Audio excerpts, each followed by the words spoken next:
Porque eu estou falando com o fone aqui com o pessoal do YouTube, e lá no YouTube eu estou mostrando os slides das aulas, da aula, tem o chat e se, você recebeu o link do Zoom, corre lá no Zoom também, que aí você pode participar, que é só uma palhinha aqui no Instagram, só para chamar vocês para irem para lá, tá bom? Então, pessoal, bem-vindos. Eu me chamo Juliana, eu sou professora de meditação já há um tempinho. Eu vou contar para vocês brevemente como eu vim parar aqui como professora de meditação. Eu morava no sul, né? Eu sou de uma cidade de 10 mil habitantes, chamada de São José do Cedro, na fronteira com a Argentina. E lá eu participei de um concurso, né? Eu estava em Santa Catarina passeando no shopping, e aí eu participei de um concurso da Ford Models na época, em 97. E aí eu fui finalista do estado de Santa Catarina, vim morar em São Paulo e comecei minha carreira de modelo. Fiquei 1 ano em São Paulo e 1 ano depois eu fui morar em Nova York, sem falar inglês, sem falar nada. Eu decorei assim umas coisas que eu precisava falar quando eu chegava nos castings, e eu só sabia falar isso. Então eu falava: "Hi, my name is Juliana, I'm from Brazil, I'm 14 years old or 15 years old, I'm 5'10". Só isso que eu falava. E se alguém me perguntasse: "O que você quer comer?", eu falava: "Hi, my name is Juliana, I'm 15 years old". Era a única coisa que eu sabia falar, e no máximo eu falava: "I'm from Brazil", tá. Então, eu tinha 15 anos quando eu fui morar lá, e eu estava num universo paralelo, porque imagina, igual um extraterrestre que chega aqui e fala: "Uou, o que é isso, né? Que mundo é esse?". Então eu não entendia nada que estavam falando, que estavam conversando comigo, o que estava acontecendo lá fora, eu só ouvia realmente era a natureza, né, os pássaros, os carros, esses era meu idioma que eu entendia. E e eu acho que tudo isso foi me levando, assim, para essa introspecção, tal. E quando, depois eu viajei, fui para outros lugares, fui pra Londres, e aí fui aprendendo no boca a boca, né, porque morava com meninas de todas as nacionalidades, e aí então eu aprendi a falar inglês, mas com mais ou menos uns 18 anos eu tive uma síndrome do pânico. E aí eu não podia ver aquelas luzes de passarela, sabe, aquele estrobo, aquilo lá me deixava, assim, com falta de ar, eu tinha que traçar uma linha reta e ir andando, assim, porque não sabia o que acontecia, eu ficava meio afobada, assim, um desespero, e médico nenhum sabia o que que era na época. Eu falava: "Ah, mas você não tem nada", fazia todos os exames, e tal. E depois, quando eu estava na Alemanha, na época que eu já estava morando lá, fiquei 3 anos morando na Alemanha, trabalhando na Europa, e aí, uma vez eu falei com o médico e ele falou: "Ah, isso é síndrome do pânico, síndrome do pânico", e comecei a ter um princípio de depressão, e aí foi quando o médico me recomendou fazer meditação.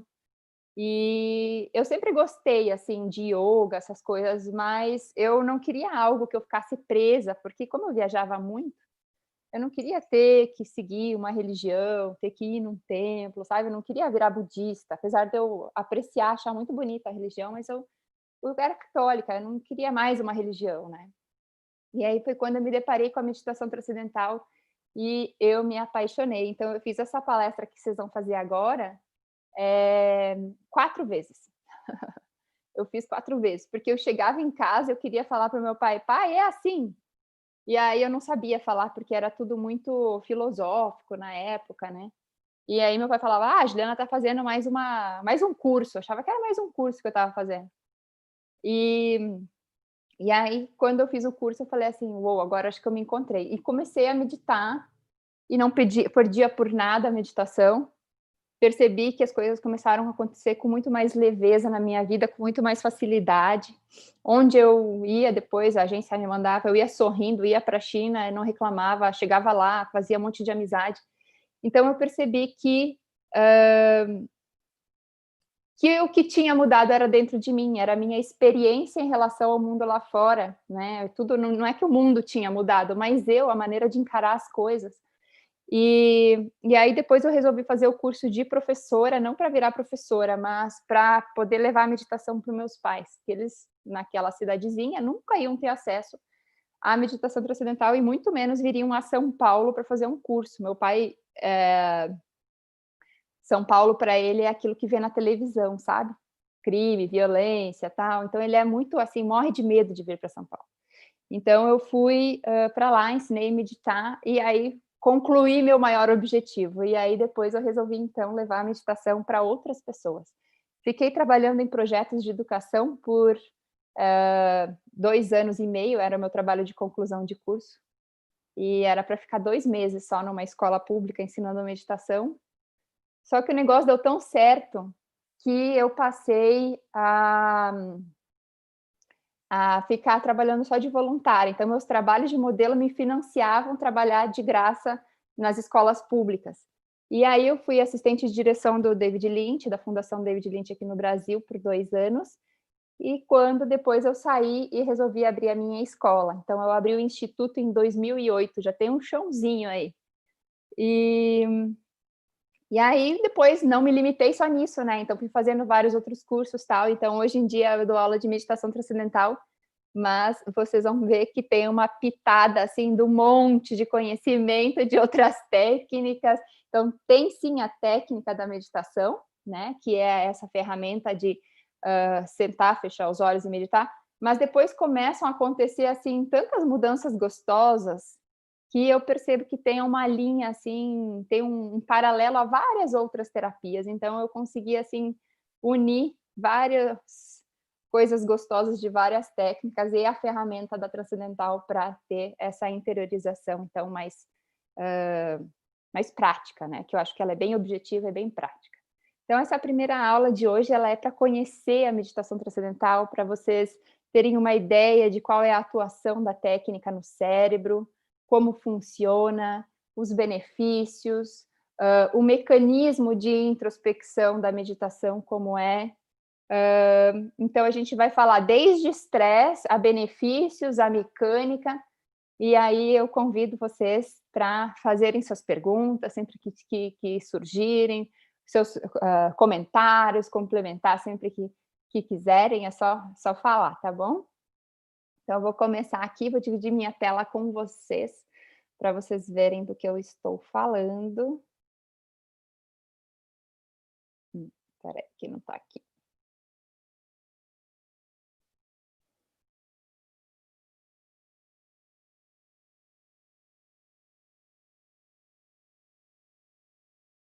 Aqui.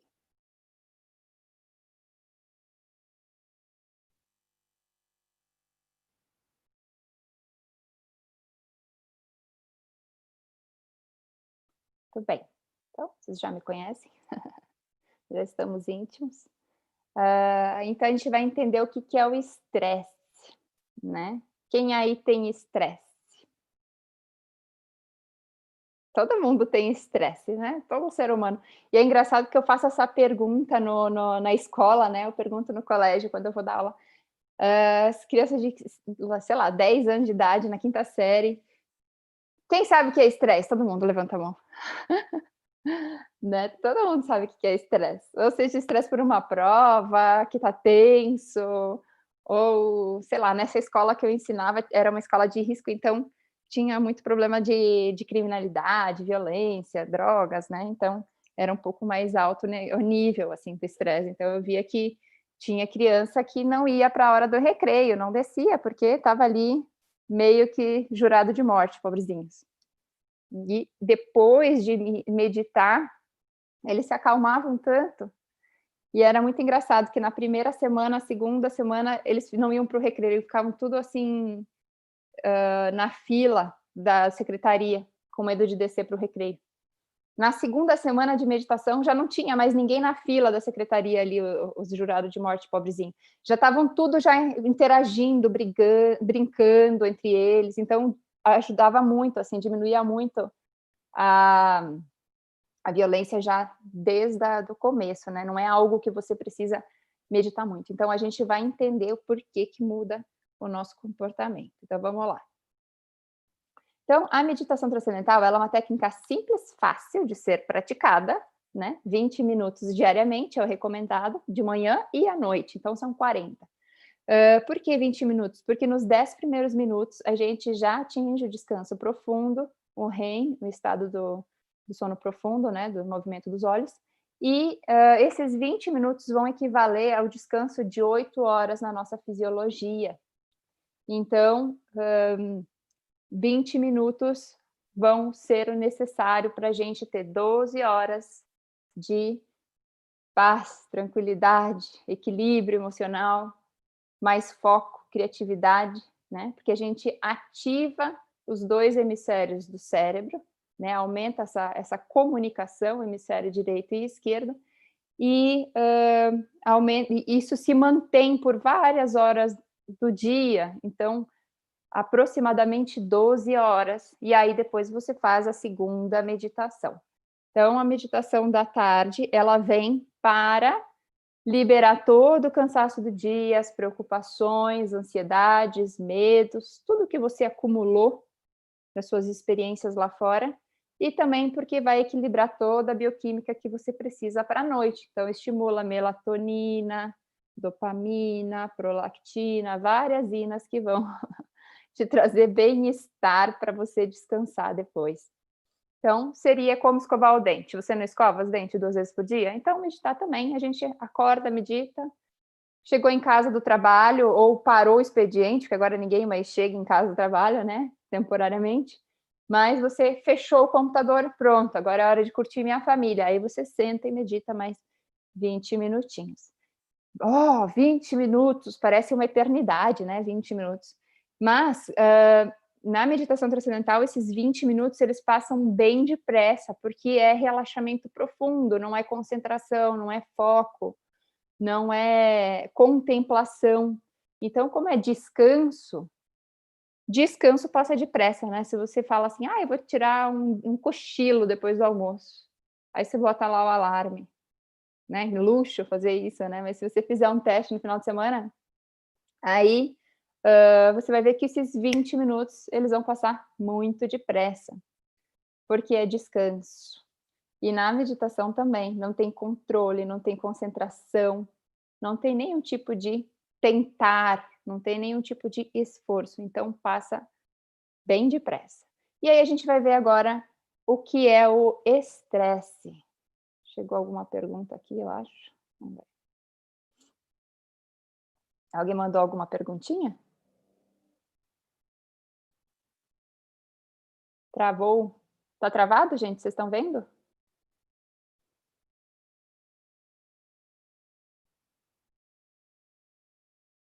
Enfim, vamos lá. Opa. Aí.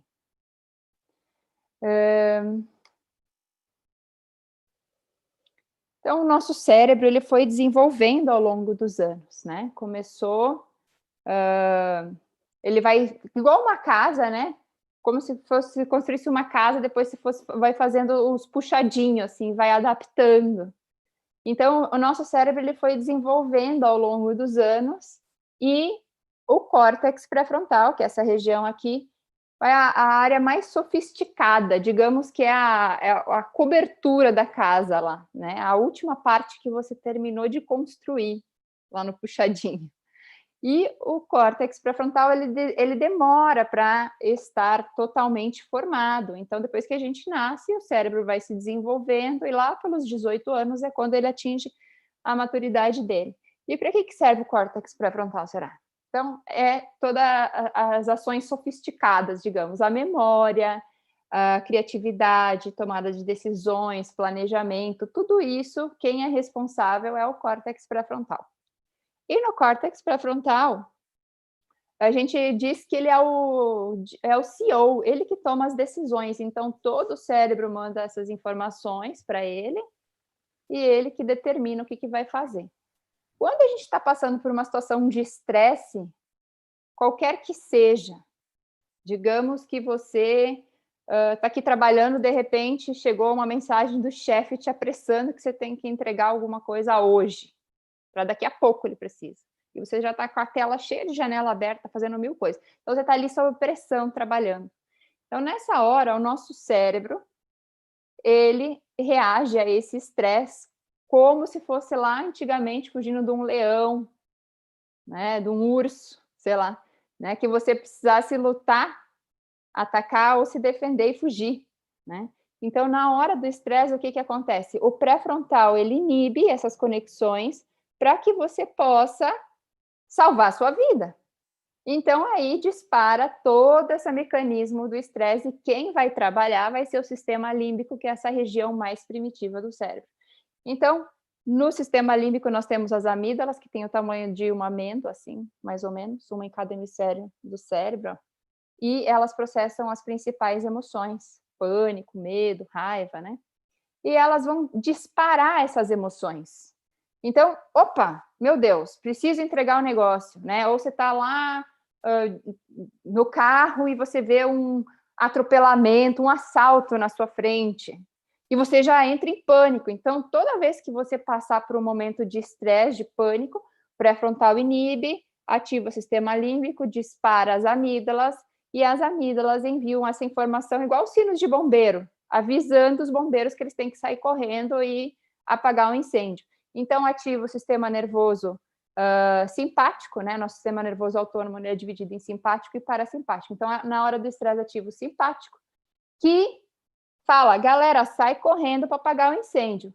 Então, vai secretar um monte, uma cascata de hormônios ali, todos os neurotransmissores, todo mundo preparando o corpo para aquele ataque.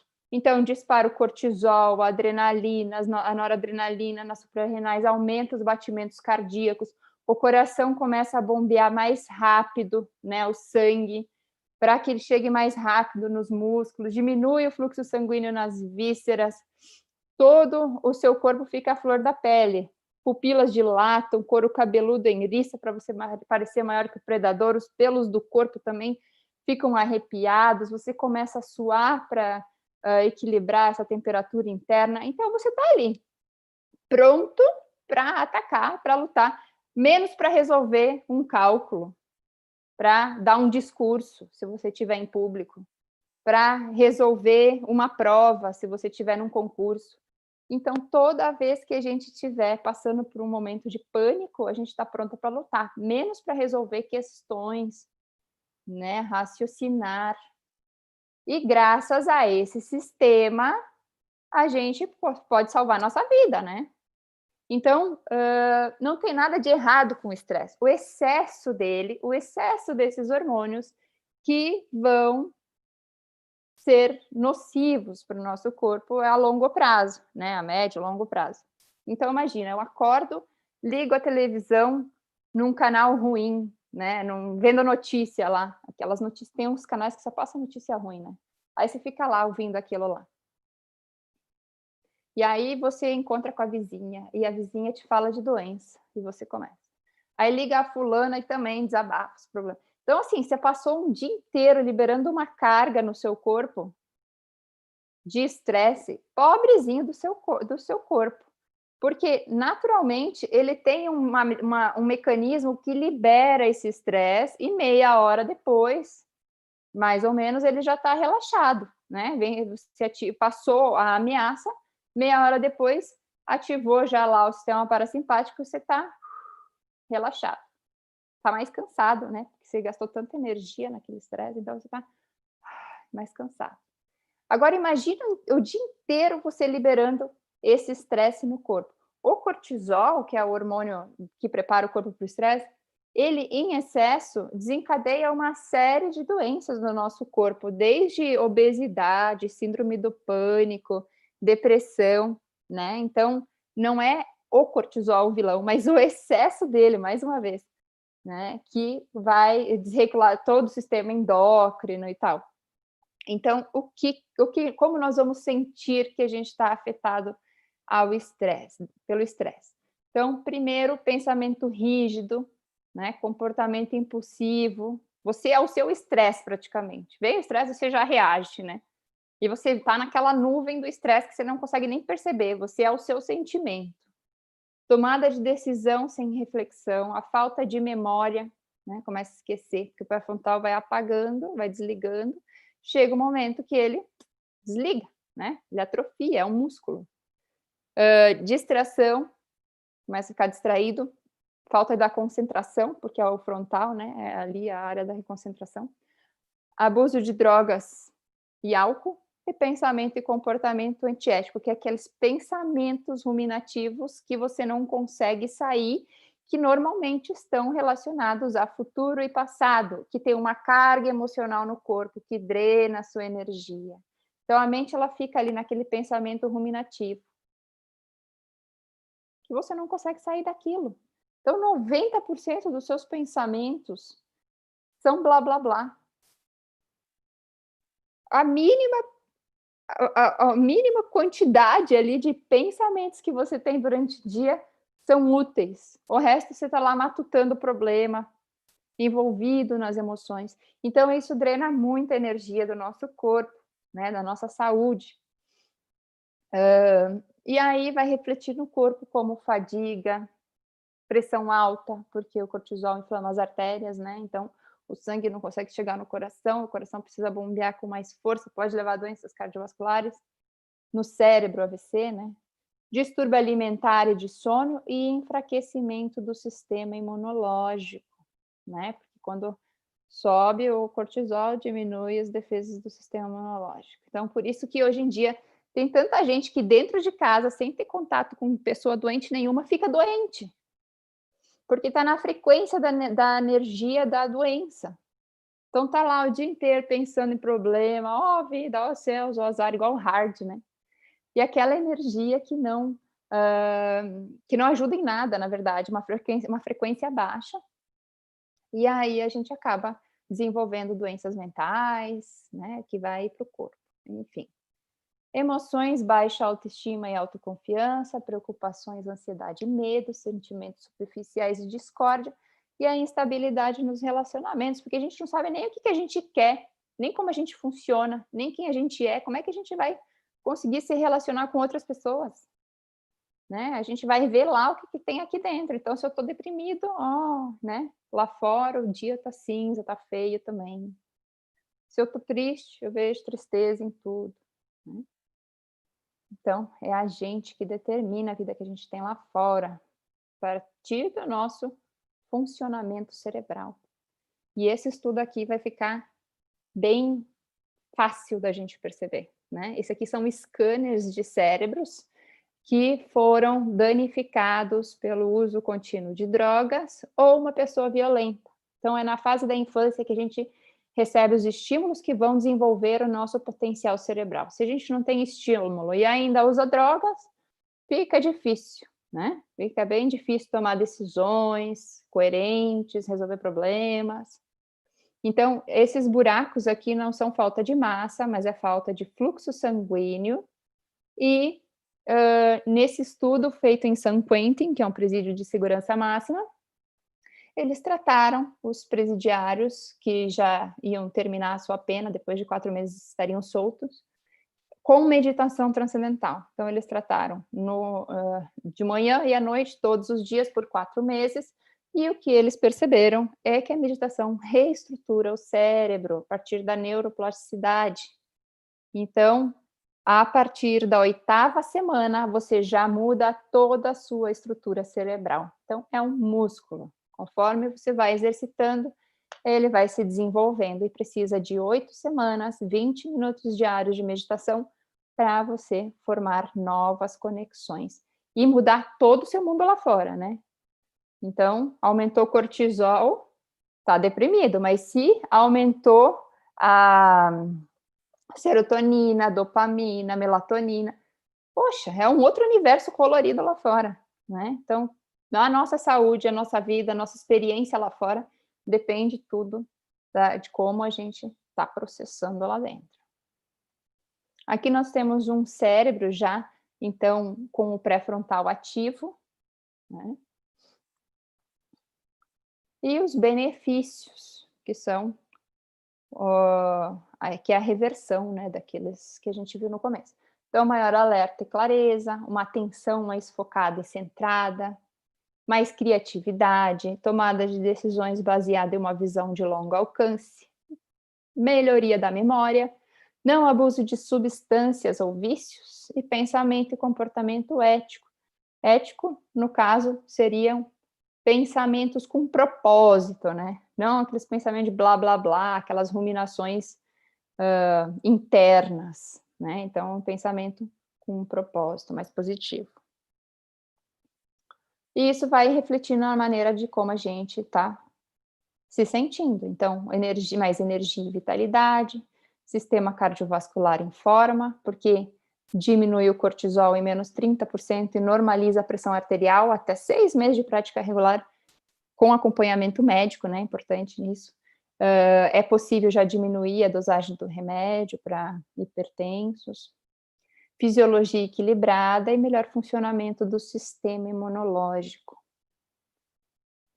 As emoções você vai perceber como mais autoconfiança, né? Porque a gente sabe quem a gente começa a ter uma percepção de como eu funciono, como é meu padrão mental, como, né? Se começa a se ver de fora, parece. Não que você saia do corpo, não é isso que eu quero dizer. É que você, por alguns instantes, deixa lá aquelas preocupações do dia, os seus pontos de vista de lado, as suas crenças, e você só de estar ali com você mesmo, nossa, dá uma sensação de ter voltado para casa, de acolhimento, de aconchego. E quando você sai, você está autoconfiante, porque você se conhece melhor, né? Fora toda a bioquímica que você liberou, né? Então, sentimentos de segurança e paz, compaixão, empatia, aí sim relacionamentos interpessoais saudáveis, porque você tem um relacionamento bom com você. Você começa a ter mais empatia com você mesmo, você começa a ter mais amor próprio, você começa a se respeitar mais, e aí assim vai mudar todo o seu mundo lá fora, todo o seu relacionamento com todo mundo. E esse estado de felicidade, que é a sua própria natureza, você entrar em contato com você mesmo, você vai ver que não tem nada de errado, tá tudo bem, tá tudo certo, ai, que gostoso. Então é esse contentamento interno, né, que passa a ser o nosso modo padrão de funcionar, né, que é estar presente na nossa consciência, no momento presente. Gente, eu não tô vendo o que vocês estão postando aqui no Insta, mas vocês migrarem lá pro YouTube, eu daqui a pouco vou olhar lá, tá?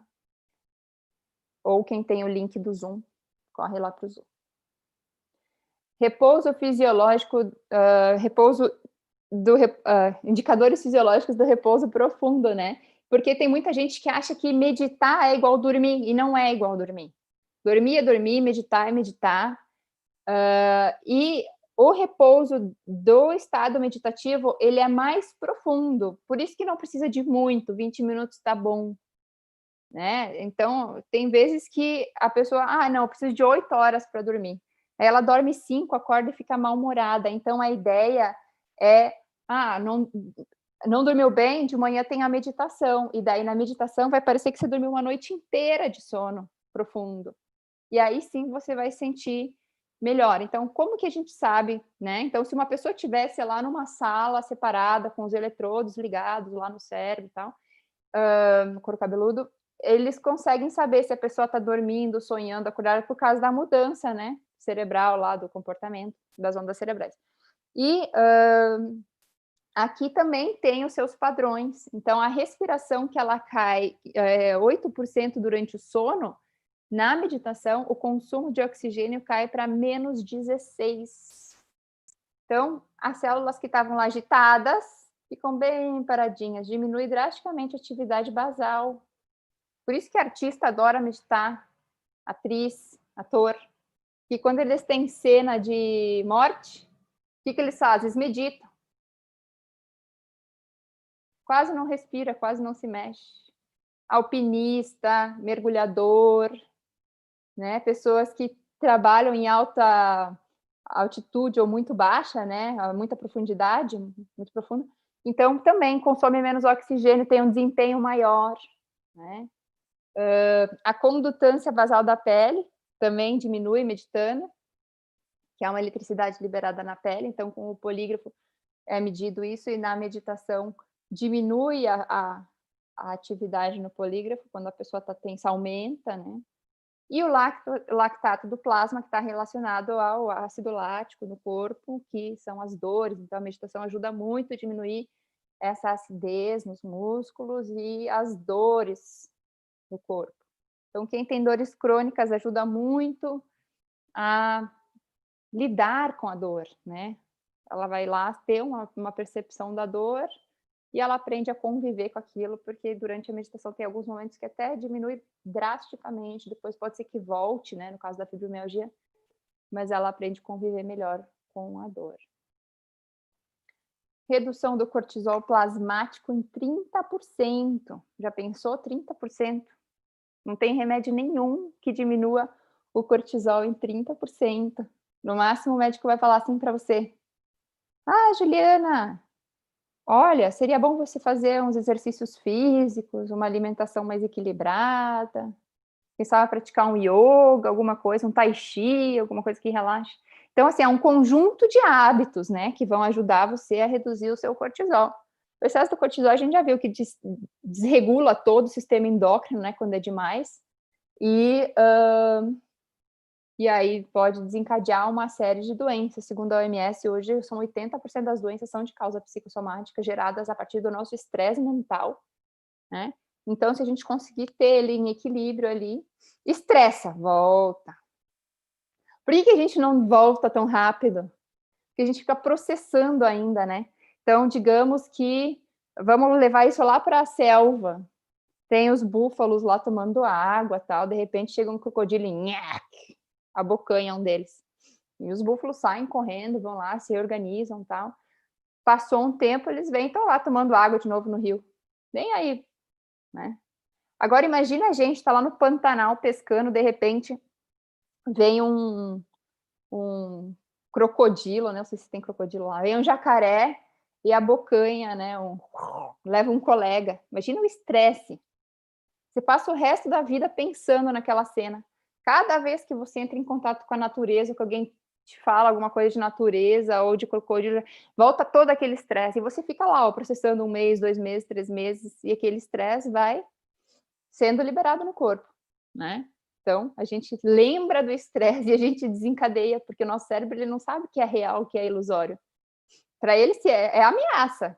Se é crocodilo na imaginação, se é um crocodilo de verdade, ele te prepara para o estresse igual, né? Já o bicho não, passou lá, deu meia hora, ele tá lá relaxadinho. A gente não, a gente entra num estado de estresse que a gente fica ali um tempo e é difícil sair daquilo, né?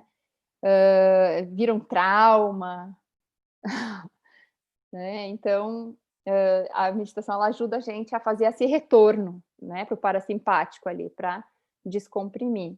E aí, durante o dia, você toma os estresses, mas você tem consciência de que você está tomando o estresse. Você não é o próprio estresse. Poxa, deu mal. Mas, sim, deu ruim. Que acontece com todo mundo, mas você não é o ruim, sabe? Você não entra naquela paranoia lá do pensamento que não sai. Maior fluxo para o cérebro, um fluxo sanguíneo, né? Já nas primeiras 8 semanas tem aumento de 12% no fluxo sanguíneo.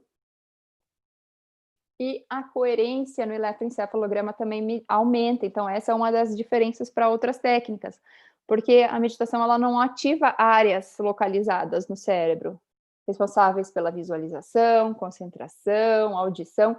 Ela expande todo o cérebro, né? Todo o cérebro está relaxado, então todo ele recebe fluxo sanguíneo. E aumenta, então, a coerência. Os eletrodos lá ligados aqui no couro cabeludo, de repente, começam a entrar em coerência. Estava lá desordenado. E tem mais áreas ativas e elas entram nessa cadência. Tá? Maior alerta, comparando alunos que meditam com alunos de uma universidade que não meditam. Maior criatividade. Eu estava comentando aqui com a Luciana, que é uma aluna que eu estou dando aula aqui no horário antes. Ela está fazendo um curso VIP. E aí eu estava comentando com ela, né? Que eu dava aula na escola e o professor que entrava depois de mim na aula seguinte, eles adoravam. Então, normalmente tinha uma aula de matemática, depois que o professor entrava e falava assim para mim, na sala dos professores, não sei o que você fez, mas hoje todo mundo fez todos os exercícios, participaram da aula, foi uma maravilha. Aí o professor de filosofia também entrava e falava, olha, hoje estava todo mundo inspirado, não sei o que você fez. Então, todos os professores queriam pegar as aulas depois de mim, queriam que eu desse aula antes das deles, né? Porque no começo, antes, todo mundo dormia na primeira, segunda aula. Aí depois o povo começa a ficar alerta, né? Então, as minhas aulas, elas sempre eram as primeiras, porque a galera meditava, e depois vinham as aulas seguintes. Então, maior criatividade, né? Se comparar alunos que meditam com os que não meditam, universidade onde não tem meditação. Melhoria da memória, né? Também, porque às vezes a gente fala, ai, tô velho. Quem que tá velho, gente?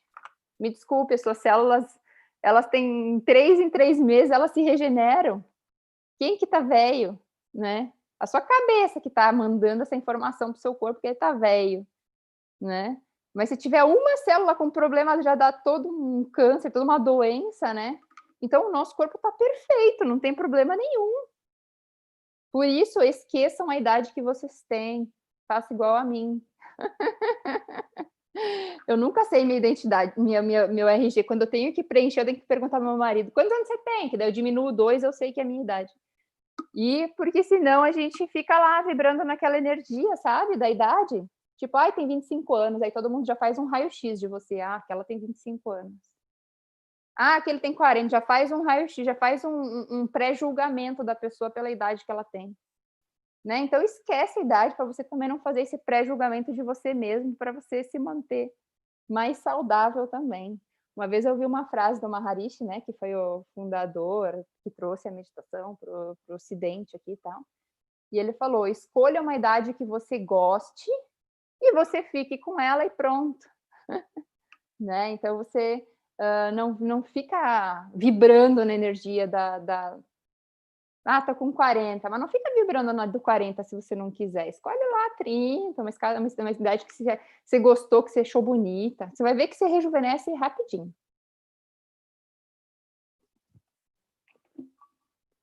Vamos lá. Diferença entre o caos e a integração no cérebro. Aqui do lado esquerdo a gente tem uma pessoa de olhos fechados ou abertos, e aqui do lado direito, meditando. Então, vocês podem ver que as conexões são muito mais amplas, né? São muito mais estimuladas na meditação do que durante as outras horas do dia. Então, isso é uma ilustração só. Mas é basicamente isso que acontece, tá? E esse exercício vai fazer o quê?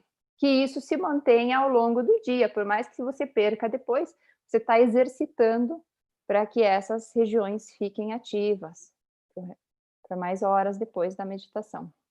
Esse estudo foi feito com uma pessoa que não meditava e depois ela aprendeu a meditar, praticou por 3 meses regularmente. Esse estudo foi feito na Rússia e eles viram que depois de 3 meses a pessoa voltou, eles fizeram o mesmo estímulo no dedo que fizeram no começo, antes de meditar, e agora a área é toda mais expandida. Olha como usa toda essa região aqui do cérebro, que é a área frontal. Então, gente, o que isso quer dizer? Que nós temos os mesmos problemas. É boleto para pagar, é desemprego, é traição, é separação, sei lá, né? Tem um monte de problema aí, mas são os mesmos, as pessoas têm os mesmos problemas. É morte de parente, sei lá, é questionamento, será que eu estou fazendo o que eu gostaria, né? Vem, né, essas crises aí. Então, são os mesmos problemas que as pessoas têm. A diferença está onde? Como elas processam o estresse. Tem 2 pessoas com câncer no mesmo órgão, né?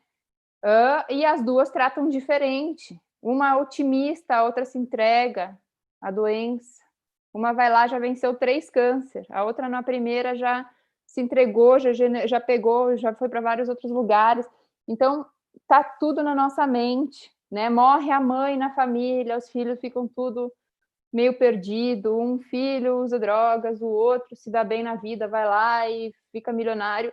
Então, depende de como a gente processa os estresses, né? Então, a gente nasceu com um corpo perfeito, como que a gente está usando esse corpo? A gente está usando o seu potencial? A gente está usando esse cérebro de acordo com o que a gente deveria ou a gente está danificando? Né? Como que você está cuidando do seu carro, do seu veículo? Que combustível? Como que você está usando?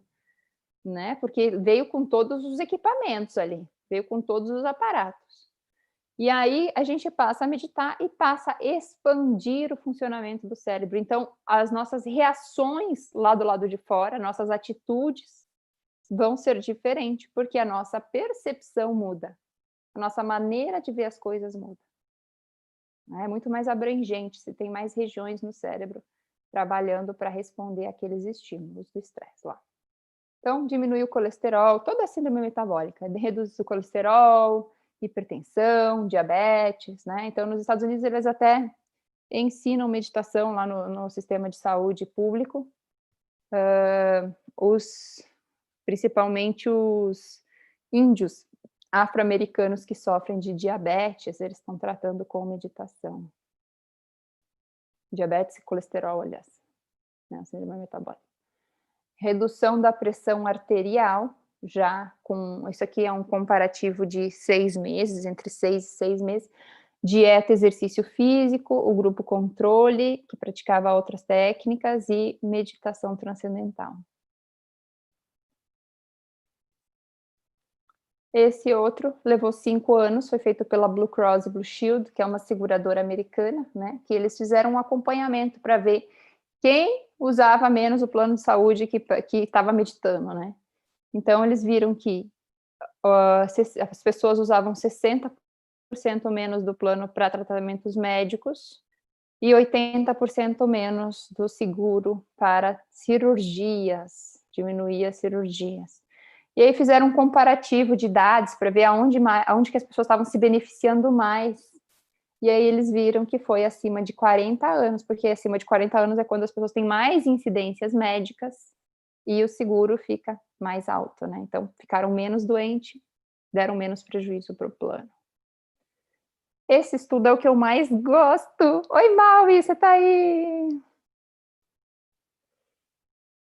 Já vou responder essa pergunta. Então, 2 anos de meditação rejuvenescem 5 anos biológico das células, tecidos, e 5 anos de meditação rejuvenescem 13. Mas como assim? É a resposta das pessoas, como o corpo delas reage às situações. Então, dessa maneira aqui, ó. Nós temos padrões da fisiologia, psicologia, bioquímica, saúde e coordenação entre a mente e o corpo. A primeira coluna é o que tende a acontecer com a idade, né? E na segunda coluna que a gente vê aqui, nessas setinhas, é o que acontece com a prática regular da meditação transcendental. Então, eles compararam os grupos, eram 2 grupos de 50 anos, né? Um grupo meditava e um grupo não meditava. E aí, a gente pode ver aqui, ó, na fisiologia. Pressão sanguínea aumenta com a idade, no grupo que meditava, reduz. Suscetibilidade ao estresse aumenta com a idade, com a meditação, reduz. Comportamento rígido aumenta com a idade, diminui com meditação. Habilidade de aprendizagem, memória, criatividade, inteligência reduz com a idade.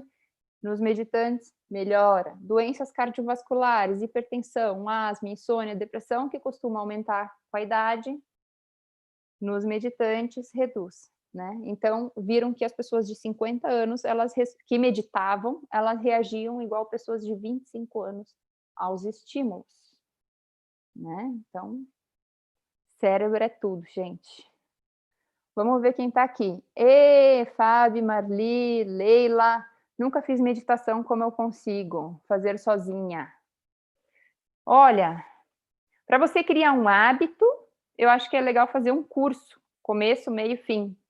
Mas se você quer ter só algumas experiências, hoje em dia tem aplicativo, tem lives, tem meditações guiadas, que sempre tem meditações, né? Mas se quiser incorporar mesmo no seu dia a dia, eu recomendo fazer um curso, porque daí você tem toda uma estrutura a seguir. Em quanto tempo vemos o resultado? Olha, depende, né? Depende da fisiologia, cada corpo é um corpo. Mas os pesquisadores, fisiologistas e tal, que pesquisam a meditação, eles dizem que basta uma meditação para você sentir os efeitos, porque neurônios que disparam juntos se mantêm ativos ao longo do dia.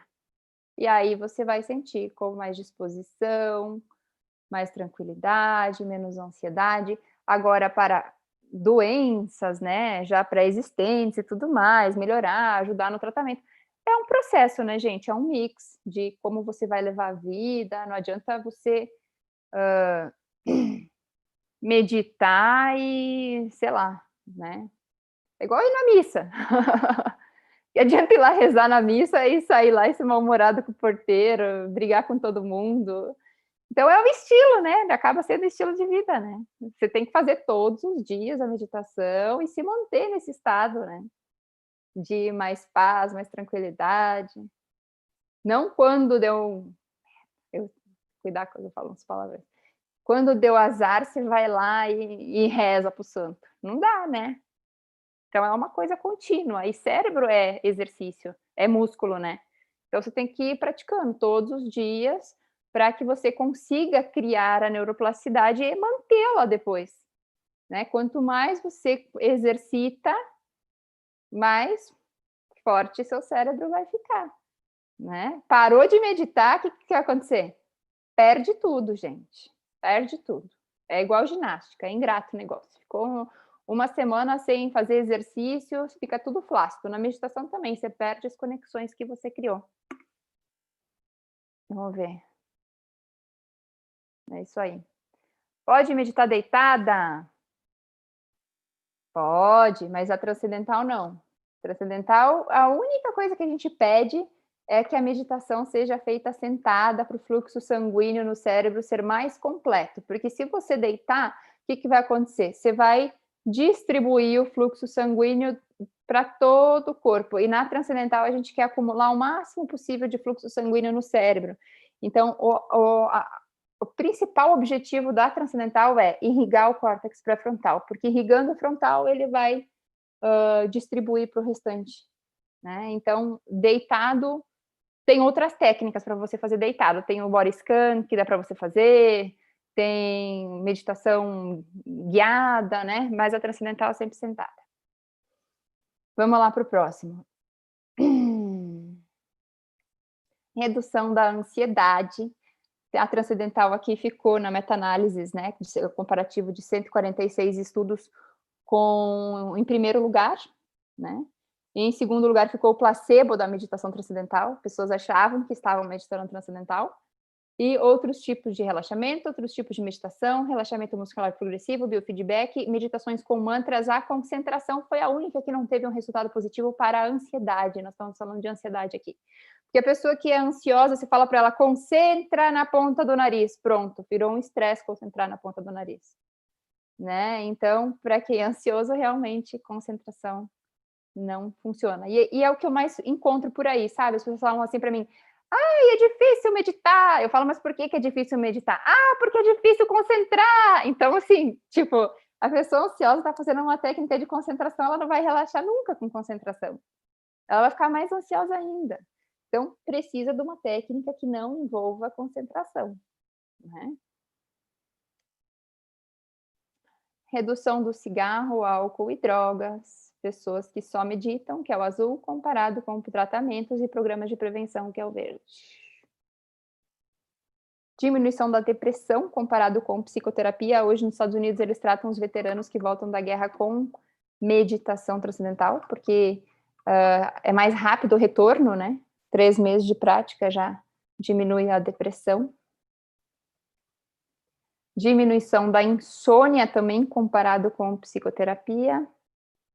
E maior tolerância. Essas últimas que eu vou falar aqui agora, elas foram feitas no ambiente empresarial. Então, tolerância, hoje em dia, é uma coisa assim que é tão difícil encontrar, né? A gente não tem tolerância com a gente mesmo. Tem dias que a gente acorda tão chato que a gente não tem paciência pra gente mesmo. Já não aconteceu isso com vocês? Eu percebo, tem dias que eu acordo assim que eu tô tão chata, eu falo, meu Deus do céu, eu preciso meditar. Que você começa a implicar com você mesmo, ai, meu cabelo, ai, não sei o que, não tá do jeito que eu queria. Meu, sai da mente, vai pra meditação, né?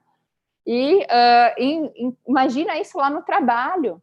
né? Então, tem uma pesquisa daquela Carta Online, né? Que é muito interessante. Ela fala que o maior índice de desemprego não, de demissões no Brasil, adivinha o que é? Falta de empatia. As pessoas não conseguem ter harmonia para trabalhar no trabalho. É a causa número 1 de desemprego não, de demissões. Ganha a falta de habilidade técnica. Imagina, né? A pessoa é tão insuportável que ela é mandada embora porque ela é insuportável, não é porque ela não sabe trabalhar. É muito louco isso. Então, melhora a tolerância, melhora a satisfação com a vida profissional. Era isso também que eu sentia, sabe? Parece que nada que eu fazia estava me trazendo realização. Mas quem disse que você tem que encontrar realização no seu trabalho? Trabalho não é para ser realização, trabalho é para ser diversão. Realização é você, dentro de você mesmo. Então, quando você se encontra, você começa a se divertir no trabalho, nos relacionamentos, nos lugares. Mas as pessoas projetam o trabalho como ai, meu Deus, vai ser onde eu vou ser feliz, eu vou ser CEO da empresa e eu vou ser feliz. Daí o que acontece? O cara vira CEO da empresa e entra em depressão, porque ele tem muito mais trabalho, não tem tempo de se divertir, está sempre preocupado e entra em depressão. Não é fato. Que eu atendo de gente importante em depressão, e você pensa assim, nossa, vou ter muito dinheiro, vou virar CEO e meus problemas estão resolvidos. Não, porque ele resolveu os problemas internos dele? Não. E o bem-estar material e espiritual andam de mão dadas. É junto o negócio, é junto. Né? Se tem um e falta o outro, você vai estar sempre achando que está faltando alguma coisa. Então, melhora a satisfação com o que quer que você esteja fazendo lá fora. Se você melhora a sua serotonina, dopamina, todas as suas zinas lá do bem, que te relaxam, te deixam felizes, não importa o que você está fazendo lá fora, você vai fazer com prazer, com empolgação, com alegria. Enfim, melhora da saúde física, estabilidade emocional, melhora da produtividade. Vou passar esses aqui mais depressa, que eu vou acabar aqui com o nosso tempo, né? Não sei como é que a gente está de tempo aqui. Quero abrir um espaço ainda para perguntas. E agora, deixa eu ver o que tem de pergunta aqui dos benefícios. Quem mandou pergunta aqui para mim? Aqui normal, voltei. Dormir na meditação não tem problema. Na transcendental não é um problema dormir. Inclusive, nas primeiras meditações, na primeira semana, é muito comum a gente dormir, porque a gente vai estar liberando muito cansaço acumulado, mas a gente sempre faz sentado justamente para isso, porque se for uma sonolência que o corpo precisa de ajuda para o sono para liberar mais rápido aquele cansaço, vai durar 5 minutinhos e logo depois você continua lá. Meditou, dormiu, continuou meditando. E tá tudo certo. Tá? Então, é por isso que a gente não faz deitado, porque se faz deitado, você não acorda mais, aí vai embora, dorme lá 8 horas. Né? Aí perde a hora. Mas na meditação transcendental não é problema, não.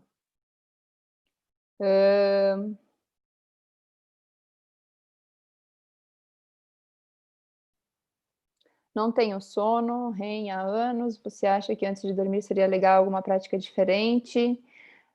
Você chegou a fazer aqueles estudos do sono, Ana? Porque tem, né, o Instituto do Sono, inclusive eles indicam bastante pessoa para cá. E aí você vai saber seu sono, né? Como é que tá. E tem umas pessoas que têm um reloginho, não sei se é esse relógio da Apple ou se é um outro, eu sei que tem um Muse também que coloca na cabeça, que você consegue perceber quando você está em REM. E aí alguns alunos têm e me falaram já que marcaram quando estava meditando e a noite de sono, e a meditação tinha sido mais profundo realmente do que a noite de sono. Né? Então, tem alguns equipamentos que dá para medir isso, né? Concentração, como ter? Não precisa concentrar para meditar, né? Como eu já falei, a gente não vai concentrar, porque concentração é sinônimo de esforço, controle, esforço, controle, tentar, meditar, tudo isso é o modo fazer, eu estou fazendo. E na meditação a gente não usa o modo fazer, a gente vai usar o modo ser, só deixar rolar, experimentar, tudo do jeito que vem, tá? Então, a gente não vai concentrar. A concentração você vai perceber depois de meditar. Depois de meditar, você vai perceber que você está focado, centrado e concentrado, porque seu pré-frontal está irrigado, ele está ali bombando, tinindo. Então, sim, você vai pegar. Se você está estudando para concurso, você para, medita 10 minutos, estuda. Estuda 40 minutos, você vai ver que você absorve o que você está lendo. Aí o pré-frontal começou a ficar cansado, você começou a ficar entediado, toma uma água, medita mais 10. Aí você vai ver, você vai. Começa a ficar interessante. Gente, quando eu estudava, eu meditava e estudava. Gente, eu achava tudo maravilhoso. A aula de biologia era a que eu mais gostava. Eu ficava viajando. Nossa, que maravilhoso. E daí, eu lembro que eu li aqueles papelzinhos de bala frigels, não tinha aquelas balas frigels que tinham umas mensagens dentro? Eu chupava aquelas balas, ficava vendo a mensagem e falava, nossa, que mensagem profunda. Eu ficava o dia inteiro pensando naquela mensagem, aquilo me caía vários insights, sabe assim? Eu falava, quanto conhecimento, imagina, na balinha de frigels. Eu ficava viajando na balinha. Porque sua mente ela está muito expandida, focada. Na hora que você lê, você começa a entender várias coisas, vem várias. É bem louco. Então, eu recomendo vocês meditarem e estudarem depois. Gente, para decorar mantra, então. É muito mantra, é muita coisa, umas coisas em sânscrito. Era só meditando, meditando e estudando, meditando e estudando. Vamos ver.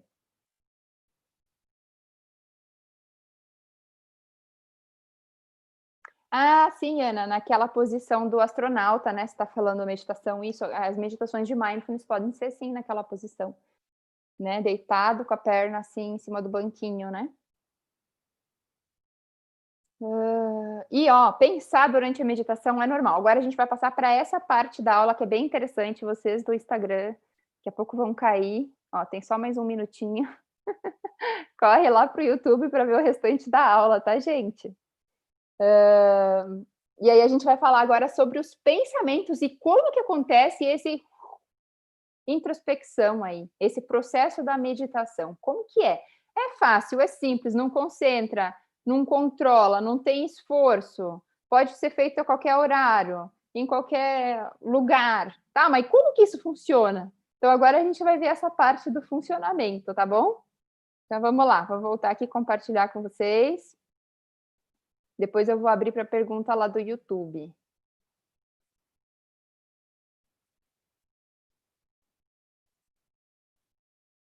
Beleza.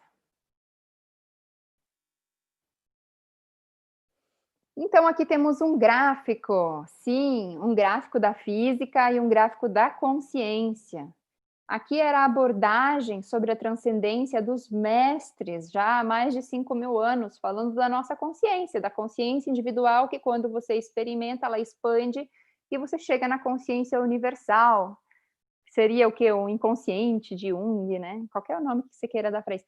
E aqui no lado nós temos um paralelo hoje em dia para a gente entender o que é consciência, um paralelo da física, porque com esses avanços da física moderna, hoje fica muito mais fácil a gente entender meditação através da ciência, porque nosso cérebro ele é muito linear, né? Nós ocidentais, tudo tem que ter um começo, um meio, um fim, tem essa linearidade diferente para outras culturas, né, que pode ter várias dimensões e tal.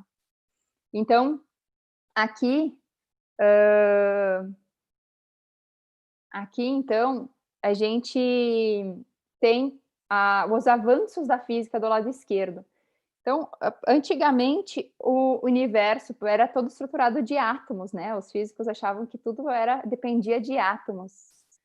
Então, depois conseguiram diminuir os átomos, chegaram aos elétrons, prótons, nêutrons, quarks, leptoquarks, e aí descobriram um universo novo. Então, ali com os elétrons, eletrônica foi indo, telecomunicações, ciência da computação, chegaram no nível 4, mais profundo, na mecânica clássica, termodinâmica, física estática, dinâmica fluida, e aí chegaram no nível 3, na física nuclear, mecânica quântica, física atômica, até chegar em 10 menos 14. Em 10 menos 14, nessa escala de Planck, chegaram nas 4 forças fundamentais, o eletromagnetismo, a força fraca, a força forte e a gravidade. E depois de um tempo, continuaram dividindo ainda, né? Ainda mais, chegaram em 10 elevado a menos 16 na unificação eletrofraca, que é a junção da força fraca ao eletromagnetismo. Do outro lado ficou a força forte e a gravidade. Aí chegaram em 10 elevado a menos 30 com outros estudos, novas teorias, onde uniram a força fraca e o eletromagnetismo passaram a ser 2 forças. A gravidade explicando o macrocosmos, todos, né, todo o universo. E a gravidade lá explicando o microcosmos, como é possível um universo dentro de um átomo, né? Um átomo coeso, com todas essas ordem e força. Então, eles queriam ainda chegar numa força que unisse esses 2 campos, uma nova teoria, mas não chegaram. O Einstein foi o último lá com a teoria da relatividade.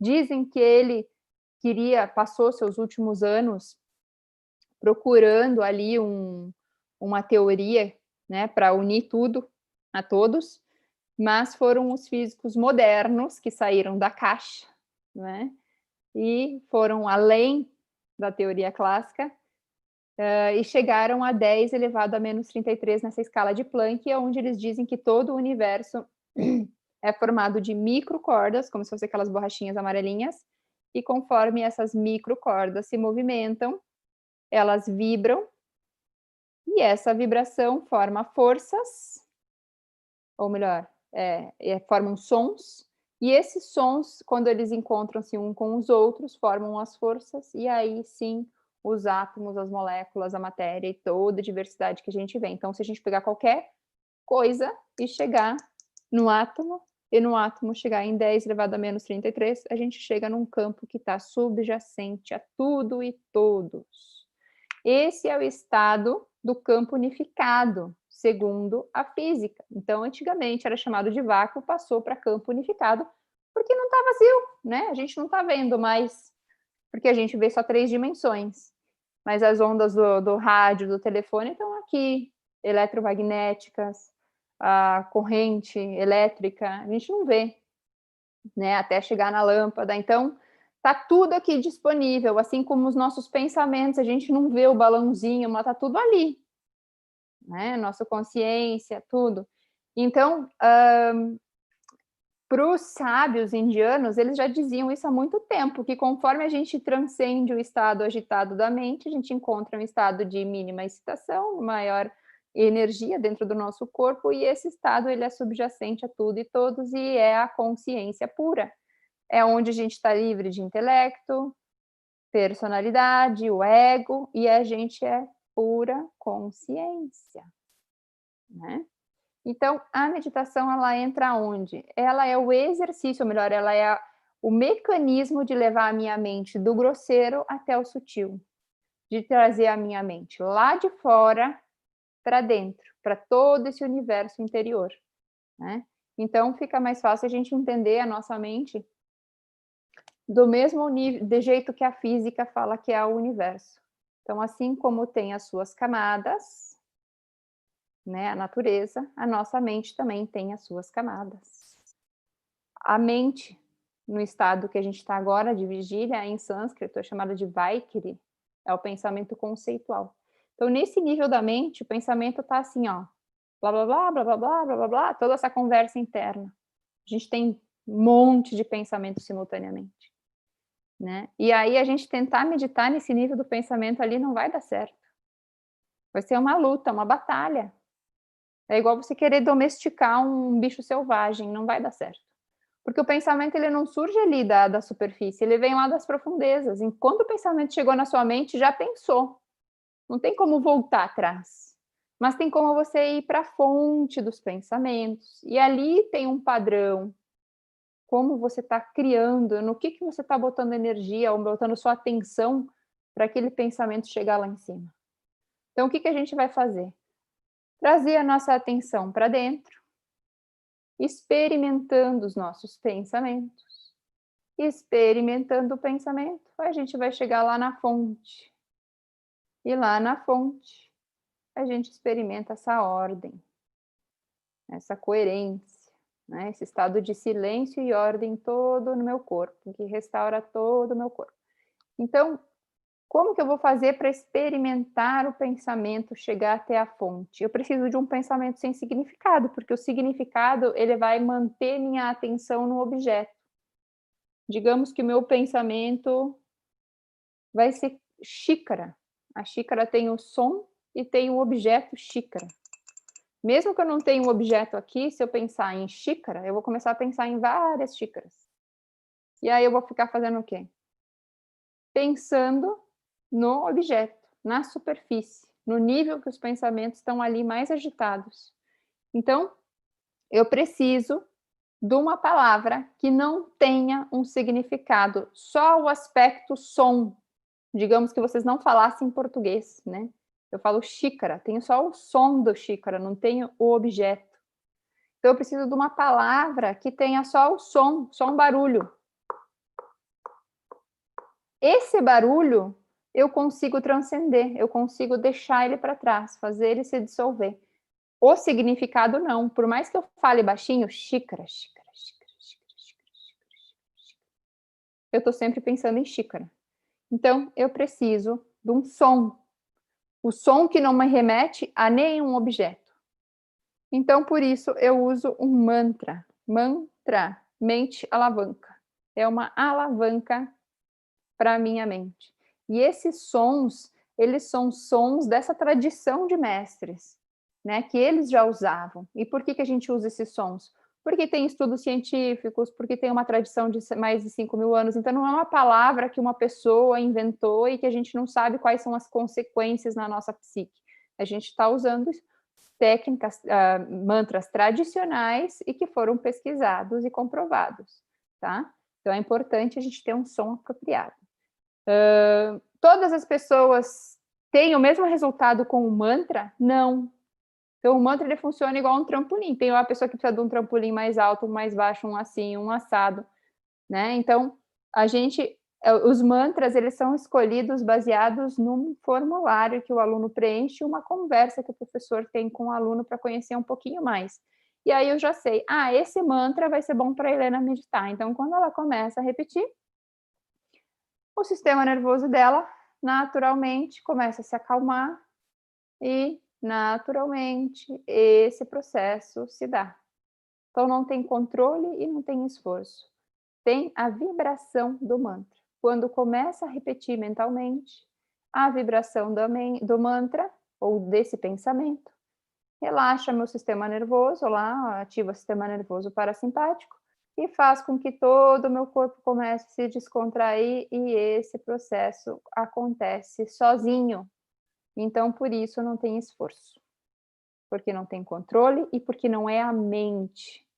É você experimentando, mas você não está lá analisando. Será que o mantra é assim? Será que o mantra é amado? Será que é assado? Então, você começa a repetir e deixa ele fluir do jeito que ele vai. Fica só com aquela sensação, só com aquela vibração dele, de você estar percebendo, mas sem ficar analisando e julgando. É só com a percepção dele.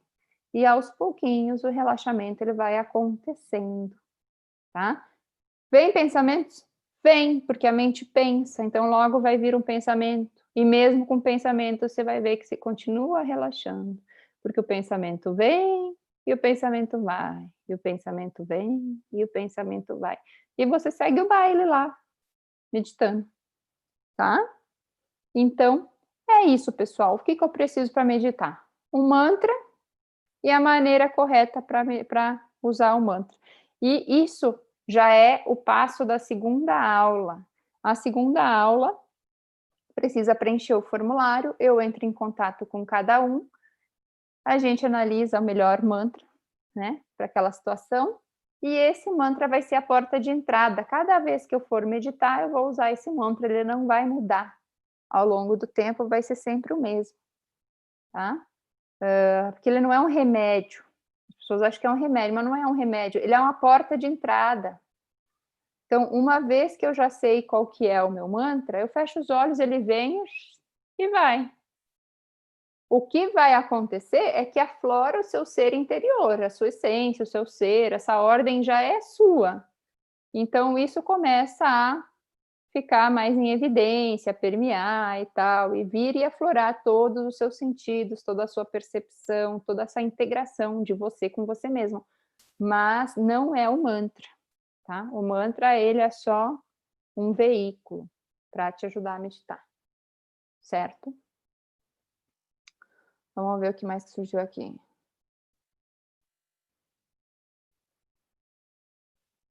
Ponto zero, Rose, não sei o que você quer dizer. Ah, sobre o estado da transcendência? É uma das experiências durante a meditação, mas as pessoas pensam que ficar sem pensar nada é só isso que é meditação, e não é. Esse processo de vir pensamento, de estar com mantra, de se perder para o pensamento e voltar, tudo isso é meditação, né? Então não tem nada demais para acontecer, assim, nenhuma experiência mística, nenhum delírio, nem um estado alterado da mente, não tem nada disso. Você vai fechar os olhos, você não vai nem perceber se estão meditando, se não estão meditando, não vai nem perceber. É no final da meditação que você vai ver, nossa, como que eu estou relaxado, como eu estou calma, sabe? E às vezes durante os 20 minutos você nem percebeu nada, mas no final vai estar lá. Tá? Então a gente não medita com o propósito de se iluminar, de entrar no vazio, de encontrar luzes, um portal, sei lá o quê. Tá? Então é bem simples, é como se você tivesse só de olhos fechados, mas de repente você vai abrir os olhos e vai falar, nossa, já passou 20 minutos, porque você estava ali meditando e nem percebeu. Tá? Alguém tem mais alguma pergunta? Gostaria de perguntar alguma coisa? Deixa eu ver aqui no YouTube se surgiu alguma coisa no chat. Boa tarde, quais são as principais recomendações para quem nunca meditou e quer iniciar? Existe uma disciplina pessoal nisso? Sim.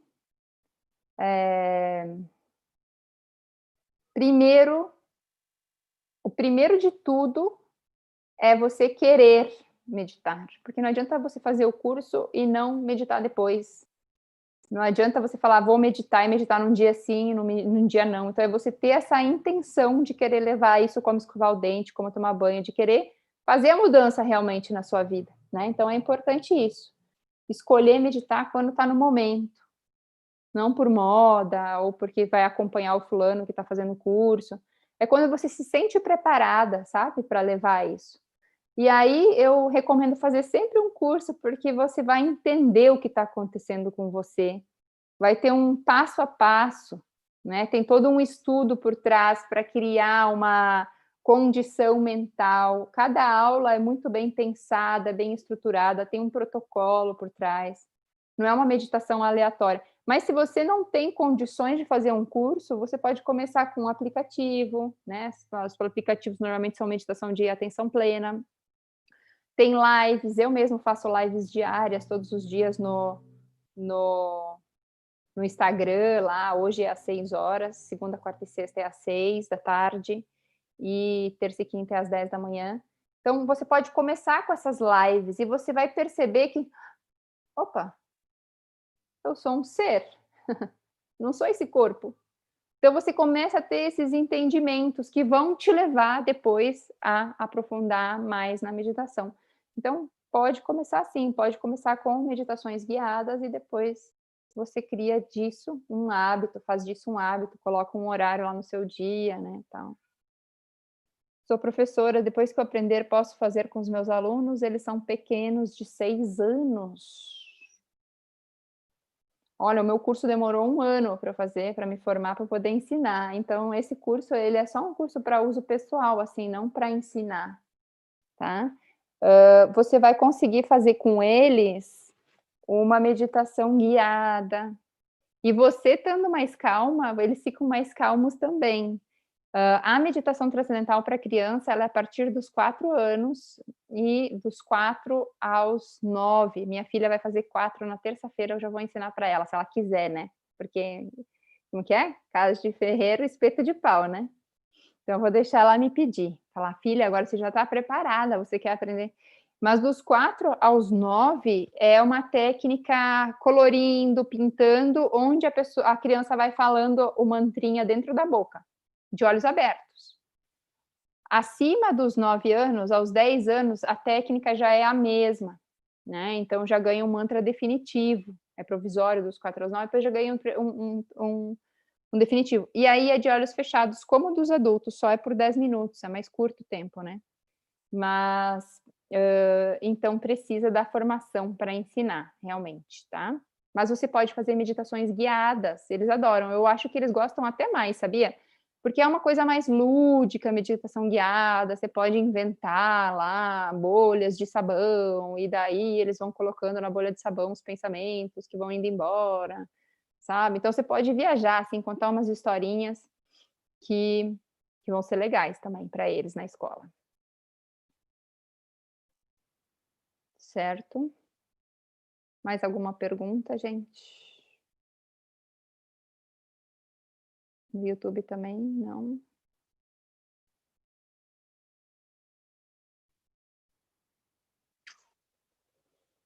Alguém gostaria de falar alguma coisa?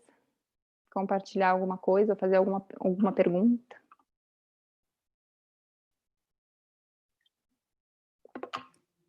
Então, vou falar da estrutura do curso.